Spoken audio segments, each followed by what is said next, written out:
उत्तर प्रदेश सरकार का नया प्लान अब मर्ज होगा 50 से कम नामांकन वाला विद्यालय उसी ग्राम सभा में या किसी पास के दूसरे ग्राम सभा में, जहां पर इससे ज़्यादा अधिक संख्या वाला विद्यालय होगा। मतलब यह जो 50 से कम नामांकन वाला विद्यालय होगा अब उसको दूसरे विद्यालय के साथ मर्ज कर दिया जाएगा। अब मत नौनिहालों को कई किलोमीटर दूरी का सफ़र करना पड़ सकता है, या उसी ग्राम सभा में हो सकता है या किसी पास के दूसरी ग्राम सभा में हो सकता है, जहां से उनको 2 से 3 किलोमीटर की दूरी तय करना पड़ सकता है अपने जो है विद्यालय के लिए। और एक ग्राम सभा में कई विद्यालय हुआ करते थे, लेकिन अब सरकार चाहती है कि इनको मर्ज कर दिया जाए। इस पर जानेंगे सरकार का क्या तर्क है और लोगों का क्या तर्क है। मैं राज आपका स्वागत करता हूं क्वांटम क्लास के यूट्यूब प्लेटफॉर्म पर, जिसमें हम जानेंगे क्या है मर्जिंग प्लानिंग उत्तर प्रदेश सरकार की।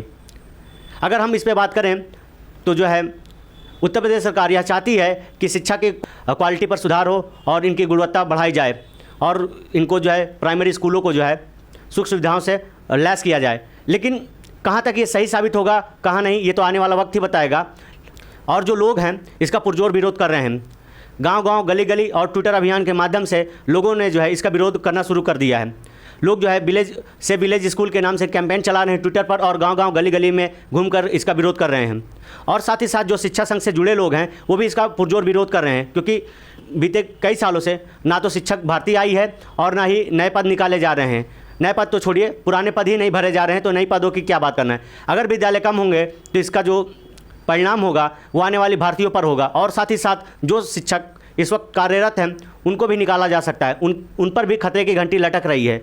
अगर यह मर्जिंग प्लानिंग सफल होता है सरकार का, तो ये मान लीजिए कि आने वाले समय में शिक्षक भर्तियाँ बहुत कम हो जाएंगी और इस वक्त जो कार्यरत शिक्षक हैं उस पर भी सरकार की नज़र होगी, क्योंकि जब स्कूल की संख्या घटाई जाएगी तो टीचरों का अनुपात बढ़ेगा और सरकार फिर इनको जो है नौकरियों से निकालना शुरू कर देगी। इसलिए अगर यह प्लान पूरी तरीके से सक्सेस होता है तो जो गाँव के ग्रामीण बच्चे हैं वो तो शिक्षा से वंचित ही होंगे, साथ ही साथ जो रोजगार या कार्यरत शिक्षक हैं वो भी जो है अपनी नौकरियों से हाथ धो लेंगे। चलिए आगे जानते हैं यह चर्चा का विषय क्यों बना हुआ है। जैसे आप देख रहे हैं कि स्कूल बंद, यह विद्यालय 2 किलोमीटर दूसरे विद्यालय में मर्ज हो गया है। मतलब लोग तरह तरह से इस चीज़ का विरोध कर रहे हैं ट्विटर हैंडल से, अपने सोशल मीडिया के थ्रू, लेकिन सरकार जो है सुनने का नाम नहीं ले रही है। सरकारी स्कूलों को तो मर्ज किया जा रहा है, इनकी संख्या लगातार घटाई जा रही है, क्योंकि इससे पहले जो सरकार 27,000 स्कूलों को बंद कर चुकी है, जिससे यह साबित होता है कि आने वाले समय पे और स्कूलों को भी बंद किया जाएगा और इससे जो है छात्र और शिक्षक अनुपात बढ़ेगा, जिससे जो एक्स्ट्रा टीचर होंगे उन पर भी सरकार की खतरे की घंटी बजेगी। यह तो आने वाला वक्त बताएगा कि आगे होगा क्या। चलिए आगे देखते हैं। अगर मैं खबरों की बात करूं तो यूपी में 30 जून के बाद बदल जाएगी हजारों स्कूल की तस्वीर। योगी सरकार का बड़ा आदेश। यूपी प्राइमरी स्कूल पढ़ाई की गुणवत्ता को बेहतर करना व छात्र छात्राओं की बेहतरी के लिए ये निर्णय बताया जा रहा है। परिषद का मुख्य उद्देश्य संसाधनों का बेहतर उपयोग, ड्रॉप आउट रेट में कमी लाना। मतलब जो छात्र जो है स्कूल छोड़ के चले जा रहे थे उनके प्रतिशत में बढ़ावा करना है और संसाधनों का उपयोग करना है, ठीक है, और उनकी गुणवत्ता में सुधार करना है। यह इसलिए क्या बोलते हैं ऐसी व्यवस्था लाई गई सरकार के द्वारा, यह सरकार का कहना है, ठीक। यूपी में 5,000 से ज़्यादा स्कूल मर्ज करने की तैयारी। टीचर के पद घटेंगे, नई भर्तियाँ भी नहीं होंगी, विरोध में उतरे शिक्षक संगठन। मतलब जब से सरकार ने इसकी घोषणा की है तब से लेकर लोग इसका पुरजोर विरोध करना शुरू कर दिए हैं कि ये व्यवस्था नहीं लागू होनी चाहिए। लेकिन सरकार है क्या करती है आगे, वो तो आने वाला वक्त ही बताएगा। यूपी कम छात्र होने की दशा में प्राथमिक स्कूलों का विलय होना शुरू। विरोध के बीच गोरखपुर में हुआ पहला निर्णय। मतलब ये जो है गोरखपुर में पहला विद्यालय को मर्ज किया जा चुका है, जहाँ पर 50 से कम नामांकन वाले विद्यालय था उसको पास के ही ग्राम सभा के दूसरे विद्यालय में मर्ज किया जा चुका है। वो आगे हम विस्तार से जानेंगे। अगर नोटिस की बात करूँ तो उत्तर प्रदेश सरकार ने इस पर जो नोटिस निकाली है उसका सार मैं आपको बता देता हूँ। अपर मुख्य सचिव बेसिक शिक्षा उत्तर प्रदेश शासन लखनऊ की अध्यक्षता में दिनांक 13 जून 2025 को ऑनलाइन बैठक आहूत हुई, जिसमें महानिदेशक स्कूल शिक्षक उत्तर प्रदेश लखनऊ, मंडलायुक्त जिलाधिकारी महोदय मथुरा के साथ अन्य अधिकारी सम्मिलित हुए। उक्त बैठक में प्राप्त निर्देशों के अनुपालन में आपको निर्देशित किया जाता है कि अपने अपने विकास खंड के ऐसे विद्यालय चिन्हित करें जिनमें छात्र नामांकन संख्या 20 या 20 से कम है। पहले यह संख्या 50 बताई जा रही थी, अभी यह जो नामांकन संख्या 20 और 20 से कम है, ऐसे विद्यालयों का पता लगाना है जिनमें जो है छात्रों का नामांकन 20 या 20 से कम है। उसके बाद जो है सरकार इस पर निर्णय लेगी उनको कहाँ मर्ज करना है, ठीक है। ऐसे विद्यालयों को निकटतम विद्यालय के साथ पेयरिंग ऑफ स्कूल्स मर्जर करने का प्रस्ताव दिनांक 16/6/2025 को प्रत्येक दशा में उपलब्ध कराना सुनिश्चित करें हैं। मतलब आप किसी भी मायने में इस चीज़ की रिपोर्ट आपको समय के भीतर देनी होगी। आप इसको इग्नोर नहीं कर सकते, अन्यथा आपके खिलाफ शासनिक कार्रवाई की जा सकती है। अगर इस पर नज़र डालें, सुल्तानपुर में 444 ऐसे विद्यालय हैं जहां छात्र संख्या 50 से कम है। दूसरी भाषा में एक ही ज़िले में बंद होंगे 444 विद्यालय, तो पूरे प्रदेश में कितने बंद होंगे स्कूल? मतलब अगर एक ही ज़िले में 444 विद्यालय बंद होंगे तो मान लीजिए पूरे उत्तर प्रदेश में कितने विद्यालय बंद होने की कगार पर हैं। अगर प्रसिद्ध स्कूलों की बात करें तो प्रसिद्ध स्कूलों की संख्या लगभग 1.32 लाख है। उच्च प्राथमिक स्कूलों की संख्या 45,625 है और प्राथमिक विद्यालयों की बात करें तो 85,000 है और स्टूडेंट की बात करें तो 1.49 करोड़ है। ये जो है उत्तर प्रदेश का डेटा है। ये बताता है कि उत्तर प्रदेश में प्रसिद्ध स्कूल कितने हैं और उसके छात्र कितने हैं। जिम्मेदारी किन की होगी? यह जिम्मेदारी जो है बेसिक शिक्षा अधिकारी, डीएम और सीडीओ की होगी। यह जो है अपने क्षेत्र के विद्यालयों का डेटा कलेक्ट करेंगे और सरकार को भेजेंगे। इसके बाद जो है सरकार यह इस चीज़ का फैसला लेगी कि किस विद्यालय को कहाँ मर्ज करना है।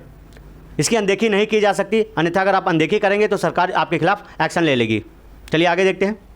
सचिव बेसिक शिक्षा परिषद सुरेंद्र कुमार तिवारी द्वारा सभी जिलों को पत्र जारी कर निर्देश दिया गया है। पढ़ाई की गुणवत्ता को बेहतर करना व छात्र छात्राओं के बेहतरी के लिए यह निर्णय बताया जा रहा है। पत्र में कहा गया कि परिषद का मुख्य उद्देश्य संसाधनों का बेहतर उपयोग, ड्रॉप आउट रेट में कमी और गुणवत्ता शिक्षा सुनिश्चित करना। जो कम नामांकन वाले स्कूलों में शिक्षा की गुणवत्ता और संसाधनों दुरुपयोग की समस्या से निपटने के लिए जरूरी माना गया है। मतलब यह जो दिशा निर्देश सरकार द्वारा दिया गया है यह इसी चीज़ पर आधारित है और सरकार इसी को तर्क बनाकर जो है सभी स्कूलों को मर्ज कर रही है। मतलब जो कम नामांकन वाले स्कूल हैं उन पर संसाधनों का जो है दुरुपयोग हो रहा है।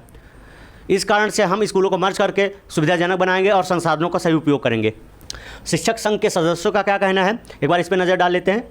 स्कूल मर्ज करने से दूरियां बढ़ेंगी। 3-4 किलोमीटर दूरी बच्चे स्कूल नहीं जाएंगे। गरीब माता पिता वैन भी नहीं ला पाएंगे। ऐसे में बच्चों का स्कूल छूटेगा। सुलोचना मौर्य, अध्यक्ष उत्तर प्रदेश महिला शिक्षक संघ। और दूसरे पर नज़र डालें तो टीचर सरप्लस होने से हमेशा उनकी नौकरी पर तलवार लटकी रहेगी। मतलब जब स्कूल मर्ज किए जाएंगे तो जाहिर सी बात है शिक्षक सरप्लस होंगे तो उन पर भी जो है सरकार की तलवार लटकी रहेगी। बाकी देखते आगे होता क्या। साथ ही सहायक अध्यापकों की नई भर्तियां भी नहीं होंगी। महेंद्र कुमार, संगठन मंत्री से शैक्षिक महासंघ। सरकार नियमों की अनदेखी कर रही है। अधिनियम में स्पष्ट है कि स्कूल 1 से 1.5 किलोमीटर की दूरी पर ही होगा। 30 बच्चों पर भी एक स्कूल हो सकता है। मतलब जो अधिनियम है आरटीई का, उस पर राइट टू एजुकेशन का, उस पर यह स्पष्ट लिखा गया है कि 1 से 1.5 किलोमीटर ही विद्यालय की दूरी होनी चाहिए और 30 बच्चों के नामांकन के साथ भी एक विद्यालय चलाया जा सकता है। ठीक है। सरकार की जो नोटिस है मर्जिंग की वह यह नोटिस है। पहला जो विद्यालय मर्ज किया गया है गोरखपुर में, उसके बारे में थोड़ा जान लेते हैं। नोटिस ये तो बहुत आपको क्लियर नहीं है लेकिन मैं इसका सार यहाँ बता देता हूँ। पहला जो विद्यालय है गोरखपुर में मर्ज हुआ है और उसका नाम जो है ये मिर्जवा बाबू करके है, जिसको मर्ज किया गया है रउतैनिया करके विद्यालय पर मर्ज कर दिया गया। मतलब यहाँ पर जो विद्यालय में नामांकन की संख्या वो 30 से कम है और इसलिए को जो है उसी ग्राम सभा के दूसरे प्राथमिक विद्यालय के साथ मर्ज कर दिया गया है। पहला जो है विद्यालय मर्ज करने की नोटिस जारी की, जिसके बाद से जो है उत्तर प्रदेश में इसका विरोध शुरू हो गया। यूपी कम छात्र होने की दशा में प्राथमिक स्कूलों का विलय होना शुरू। विरोध के बीच गोरखपुर में पहला निर्णय। मतलब इतना विरोध होने के बावजूद भी सरकार ने अपने जो घोषणा की थी उस पर अमल कर गई और पहला स्कूल जो है मर्ज कर दी। अगर सरकार की तैयारी की बात करें और तर्क की बात करें तो सरकार की क्या तैयारी है, उस सरकार की यह तैयारी है कि वो हर जिले में एक जो है अभ्युदय कंपोजिट स्कूल खोलेगा, जिसमें से वह विद्यालय हर सुख सुविधाओं से लैस होगा, जिसमें कंप्यूटर लैब होगी, पुस्तकालय होगा, मिड डे मील हॉल होगा और मिड डे मील किचन भी होगा और ओपन जिम होगा और शुद्ध पेयजल की व्यवस्था होगी। यह सरकार की तैयारी और व्यवस्था है। ठीक है। सरकार का तर्क क्या है? सरकार का कहना है कि सभी स्टूडेंट को बेहतर सुविधापूर्ण शिक्षा देने के लिए कदम उठाया जा रहा है। राष्ट्रीय शिक्षा नीति 2020 और राष्ट्रीय पाठ्यक्रम की रूपरेखा 2020 के तहत स्कूल के बीच सहयोग, समन्वय और संसाधनों के साझा उपयोग को बढ़ावा देना जरूरी है, जिससे हर स्टूडेंट को सुविधाओं के साथ बेहतर शिक्षा मिल सके। यह सरकार का तर्क है कि हम जो है पूरी कोशिश कर रहे हैं कि बेहतर शिक्षा स्टूडेंट को दे सकें। ठीक। सेफ विलेज स्कूल अभियान। जब से यह घोषणा हुई सरकार के द्वारा कि अब जो है प्राथमिक विद्यालयों को मर्ज किया जाएगा, तब से लेकर लोगों ने इसका विरोध जो है सोशल मीडिया से और गांव-गांव, गली-गली, मोहल्ले पर इसका विरोध करना शुरू कर दिया और अभियान निकाल के लोगों में यह जागरूकता फैलाना शुरू कर दिया कि जो है स्कूलों को मर्ज करने से रोकें, अन्यथा जो है स्कूल की कमी होगी तो बच्चे स्कूल छोड़ देंगे। चूँकि बेसिक स्कूलों को बर्बाद करने का षड्यंत्र पहले ही रचा जा चुका है, अब उसी को अमल में लाया जा रहा है। अगर अच्छे संसाधन और सभी कक्षाओं के लिए शिक्षक केवल मूल कार्य के हेतु स्वतंत्र रह पाएँ तो गैर शैक्षणिक कार्य बिल्कुल ना लिए जाएँ तो प्रवेश हेतु राजकीय उच्च शिक्षक जैसे लोग दौड़ने लगेंगे। बाकी तो सब भ्रम ही है कि खुद अपने बच्चों को अपने यहाँ नहीं पढ़ाते। असली सच तो यही है कि मध्यम वर्ग को शिक्षा से कैसे दूर किया जाए। आपने तो वही बात कह दी कि धूल चेहरे पर लगी थी, हम आईना साफ करते रहे। मतलब ये एक यूज़र लिखते हैं कि हकीकत है क्या, कमियां हम में है और हम दूसरों को दोष देते रहें। सुधार हमें जो है अपने ऊपर नहीं करना है, उंगली दूसरे पर उठाना है। अगर बेसिक शिक्षा खबर की बात करें उत्तर प्रदेश, तो कम छात्र संख्या वाले स्कूलों के बच्चे दूसरे स्कूलों में होंगे। शिफ्ट 5000 से ज़्यादा सरकारी स्कूल मर्ज करने की तैयारी, विरोध में उतरे शिक्षक अभ्यर्थी। ठीक है, मतलब जो इसका विरोध है वो लगातार शुरू हो गया है। आप देखिए इसका परिणाम क्या होता है, स्कूल मर्जिंग होंगे या नहीं होंगे ये तो आने वाला वक्त ही बताएगा। लेकिन जो सरकार है उसने अमल कर दिया है अपने दिए गए सूचना पर, और उसने जो पहला विद्यालय मर्ज किया उसकी नोटिस जारी कर दिए। आज के लिए यहीं तक, मिलते हैं अगली वीडियो में, तब तक के लिए धन्यवाद।